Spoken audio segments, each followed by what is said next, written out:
Hello, स्वागत करती हूँ मैं आप सभी का अपने यूट्यूब चैनल लर्न विथ अनु में। फ्रेंड्स, जैसा कि आप लोग को पता है कि अक्टूबर नवंबर एग्जामिनेशन के रिगार्डिंग अभी तक कोई भी अपडेट नहीं है। फ्रेंड्स, मैं आप लोग को बताना चाहूँगी कि प्रीवियस ईयर्स में जब एग्ज़ाम हुआ करते थे तब ऐसा होता था कि बहुत से स्टूडेंट का उन्होंने ऑन टाइम एडमिशन लिया होते थे, लेकिन उनका जो है हॉल टिकट या एडमिट कार्ड नहीं आता था। ऐसे में स्टूडेंट पूछते थे कि हमने तो एडमिशन लिया था, फिर भी हमारी कहाँ पे और क्या गलतियाँ हो गई कि जो है हमारा एडमिशन स्टेटस कैंसिल हो गया। और क्यों ऐसा होता है कि एडमिशन का स्टेटस कैंसिल हो जाता है। हम जो है सारे अपने फॉर्म फिलअप अच्छे से करते हैं, सारे डॉक्यूमेंट देते हैं, पैसे भी देते हैं, फिर भी हमारे जो है एडमिशन स्टेटस कैंसिल हो जाते हैं, हम एग्ज़ाम से वंचित रह जाते हैं। ऐसे बहुत से आप लोग के क्वेश्चन होते हैं, क्यूरी होते हैं कि क्यों होता है ऐसा। और मेरे पास एक दो कमेंट्स भी आए थे कि हमारा एडमिशन स्टेटस क्या कैंसिल हो जाएगा, क्या हम प्रमोशन और एग्ज़ाम अगर होंगे, प्रमोशन होगा तो उससे हमें उसका फ़ायदा हमें नहीं मिलेगा, एग्ज़ाम हमारे नहीं हो पाएंगे। ऐसा कमेंट्स मुझे आए थे। तो मैं आप लोगों को बताना चाहूँगी कि सभी स्टूडेंट जो है ऑन टाइम एडमिशन लेते हैं, लेकिन कुछ गलतियां हो जाती हैं आपसे, या जो अगर आप किसी दूसरे के थ्रू अपना ऑनलाइन एडमिशन कराते हो उनसे, या किसी कोई बहुत सी कमियां रह जाती हैं जिससे आपका एडमिशन स्टेटस कैंसिल हो जाता है, और फिर जो है आपको उस चीज़ का पता भी नहीं चल पाता है कि आखिर क्या कमियां हुई थी। तो इस वीडियो में मैं आप लोग को ये भी बताऊंगी कि आप लोगों को अपना एडमिशन स्टेटस कैसे चेक करना है कि आप लोग का एडमिशन सही से है, या आप लोग की किसी कमी की वजह से, किसी डॉक्यूमेंट की गलती की वजह से जो है आप लोगों का एडमिशन अब कैंसिल हो चुका है। यानी अब आप लोग ना तो एग्ज़ाम दे सकते हो, और अगर अदरवाइज प्रमोशन भी होता है तो आप लोग को प्रमोशन भी यहाँ पे नहीं मिलेगा। सो फ्रेंड्स, सबसे पहले मैं आप लोगों को बताना चाहूँगी कि इसको जानना बहुत ज़रूरी है। अगर अभी तक आप इस वीडियो के साथ जुड़े हुए हो तो इस वीडियो को लास्ट तक और बिना स्किप किए हुए देखें, क्योंकि ये वीडियो आप लोग के लिए बहुत हेल्पफुल साबित होने वाली है। तो मैं आप लोग को बताना चाहूँगी कि बहुत से स्टूडेंट को पता ही नहीं होता है कि एनआरएस में ऐसा भी होता है कि आप लोग अगर एडमिशन लेते भी हो तो आप लोगों की एडमिशन कैंसिल भी हो सकते हैं। जी हाँ, कैंसिल भी हो सकते हैं। साथ ही साथ आज हम इस वीडियो में ये भी जानेंगे कि अगर आप एडमिशन जो फ़ी जमा करते हो तो क्या वो आप लोग का एडमिशन फ़ी जो है रिफंड यानी कि वापस किया जाता है या नहीं। आप लोग यहाँ पे देख सकते हो कि ये एक एनआरएस का ही साइट है, यानी कि राष्ट्रीय मुक्त विद्यालय शिक्षा संस्थान। आप लोग इस चीज़ की पुष्टि करती है कि मैं यहाँ पे आज जो भी बातें बताने वाली हूँ वो बिल्कुल सही हैं। देखिए, सबसे पहले आप लोग यहाँ पे पढ़ सकते हो cancel of admission and refund policy. यहाँ पे आप लोगों का जो कैंसिलेशन होता है एडमिशन का और जो रिफंड पॉलिसी है उसके बारे में पूरा यहाँ पे विस्तार से बताया गया है। आप लोग को यहाँ पे देख सकते हो फी once paid is not refundable or adjustable under any circumstances in future. Don't pay any extra amount apart from the required fee. यहाँ पे कह रहा है कि अगर आप लोगों ने फ़ी जमा किया है तो आप लोग का अगर एडमिशन स्टेटस कैंसिल हो जाता है तो किसी भी सर्कमस्टेंसेस यानी कि किसी सूरत के मतलब किसी भी सूरत में आप लोगों का जो है ये फ़ी यहाँ पे जो है रिफंडेबल नहीं है, वापस नहीं किया जा सकता है, ना एडजस्ट किया जा सकता है। साथ ही साथ यहाँ पे ये भी आप लोगों से गुजारिश की जाती है कि आप लोग जो है किसी भी एक्स्ट्रा अमाउंट को यहाँ पे ना करें। जितना रिक्वायरमेंट है, जितना रिक्वायर्ड साइट है उतना ही फ़ी जो है आप लोग यहाँ पे पेमेंट करें। अब यहाँ पे देख सकते हैं आप लोग your admission will be cancel. आप लोग का एडमिशन कैंसिल हो सकता है if the admission form is incomplete. आप लोग को ऑनलाइन एडमिशन फॉर्म मिलता है जिसको आप लोगों को कंप्लीट करना होता है। अगर वो इनकम्प्लीट है तो आप लोग का एडमिशन यहाँ पे कैंसिल हो सकता है। साथ ही साथ इफ़ द फ़ी पे इट शॉर्ट, यानी कि अगर आप लोगों ने जितना रिक्वायर्ड फ़ी है उतना पे नहीं किया है तो भी आप लोग का एडमिशन यहाँ पे कैंसिल किया जा सकता है। If the supporting document are not complete, यहाँ पे आप लोगों को पता है कि एडमिशन लेते वक्त आप लोगों के जो है डॉक्यूमेंट्स लगती हैं। जैसे अगर आप 12th में हो तो 10th के आप लोगों के मार्कशीट, प्रोविजनल, ये सब आधार कार्ड डॉक्यूमेंट सारे रिक्वायरमेंट होती हैं। अगर वो डॉक्यूमेंट इनकम्प्लीट है तो भी आप लोग का एडमिशन यहाँ पर स्टेटस कैंसिल एडमिशन किया जा सकता है। If false document have been submitted, अगर आपने गलत डॉक्यूमेंट जो है सबमिट कर दिया है तो भी आपका एडमिशन स्टेटस कैंसिल हो सकता है। If requirement education qualification are not fulfilled, यहाँ पे जैसा कि आप लोगों को पता है कि अगर आप 12th में एडमिशन लेते हो तो आप लोगों का 10th क्वालिफाई होना बहुत ज़रूरी है। अगर ऐसे में आप 10th क्वालिफाई नहीं हो, 12th में एडमिशन नहीं ले लेते हो, तो अगर आप लोग का एजुकेशनल क्वालिफिकेशन नहीं है 10th, तो भी एडमिशन कैंसिल किया जा सकता है। If the minimum age criteria is not fulfil, यहाँ पर 10th एंड 12th के लिए जो है एक मिनिमम क्राइटेरिया, एज क्राइटेरिया बनाई गई है।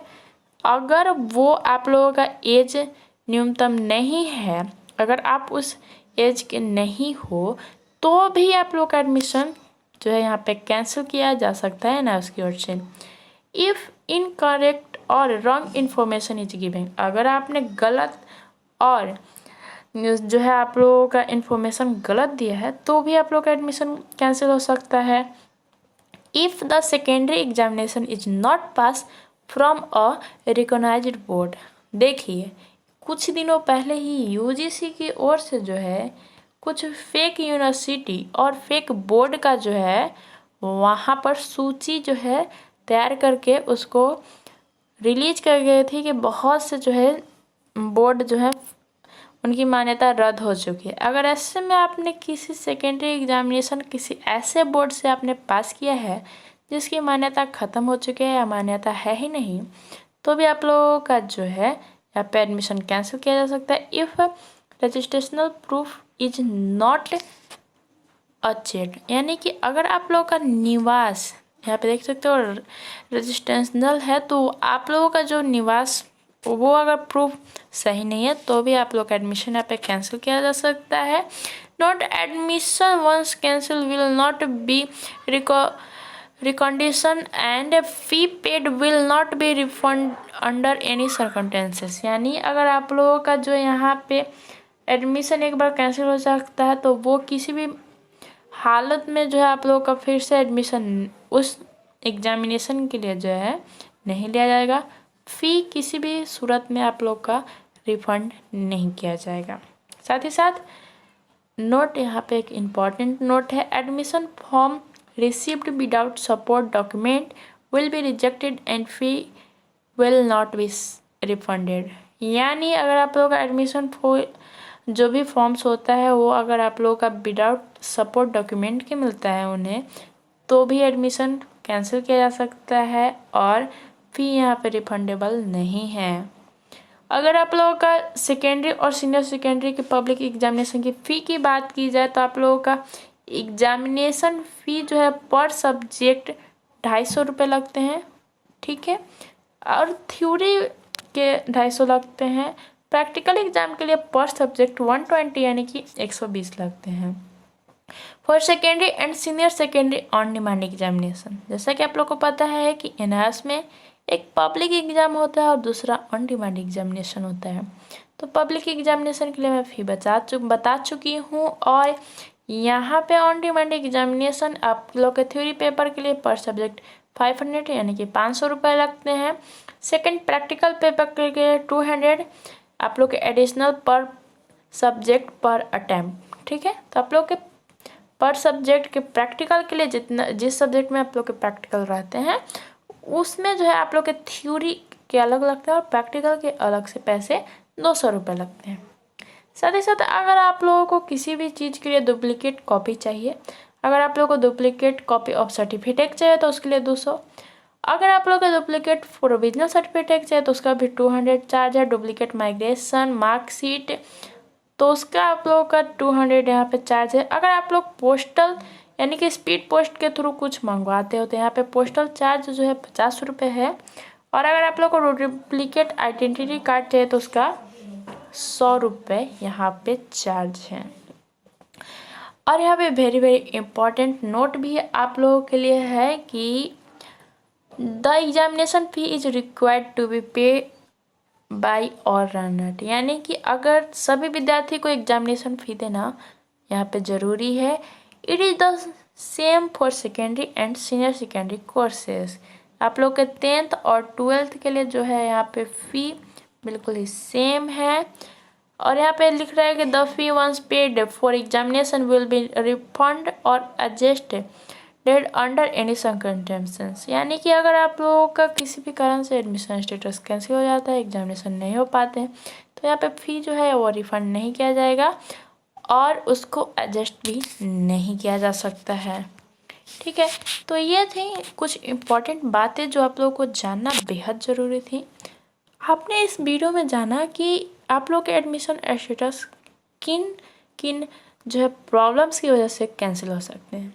अब मैं आपको बताना चाहूँगी कि आप लोगों का जो है एडमिशन कैसे चेक कर सकते हो आप लोग खुद से ही कि हमारा जो है एडमिशन कैंसिल हो चुका है या किसी गलती की वजह से जो है अब हम एग्ज़ाम देने के लायक नहीं हैं। तो आप लोगों को सबसे पहले अपना स्टूडेंट लॉगिन करना है फ्रेंड्स।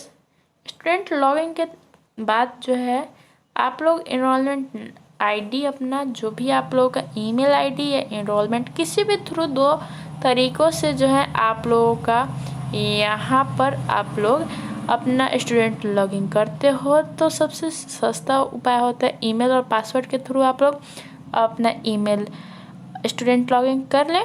उसके बाद एडमिशन स्टेटस में जाकर चेक कीजिए, वहाँ पे डॉक्यूमेंट जो भी आप लोगों ने जमा किया है वो भी रहता है, तो वो सब आप लोग चेक कर सकते हैं। अगर आप लोग का एडमिशन कैंसिल हो जाता है तो आप लोगों को उस साइट पे स्टूडेंट लॉगिन करने के बाद एनआईओएस की साइट पे खुद ब खुद पता चल जाएगा।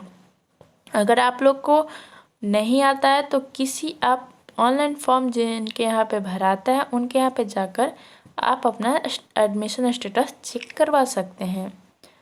तो अगर आप लोगों को अभी तक ये वीडियो देख रहे हैं, बहुत से स्टूडेंट होते हैं या बहुत से व्यूअर होते हैं जो वीडियो को आधा देखने के बाद छोड़कर चले जाते हैं। अगर आप लोग इस वीडियो को अभी तक देख रहे हैं तो यानी कि आप लोगों को वीडियो पसंद आ रही होगी और इन्फॉर्मेटिव लग रही होगी, तो वीडियो को लाइक एंड शेयर करना ना भूलें, क्योंकि बहुत से स्टूडेंट को इस बात की बिल्कुल ही जानकारी नहीं होती है कि एनआईओएस में एडमिशन भी कैंसिल हो जाता है आप लोग के अगर किसी गलतियों की वजह से। तो इस बात की जानकारी होना एनआईओएस के हर स्टूडेंट को बहुत ज़रूरी है।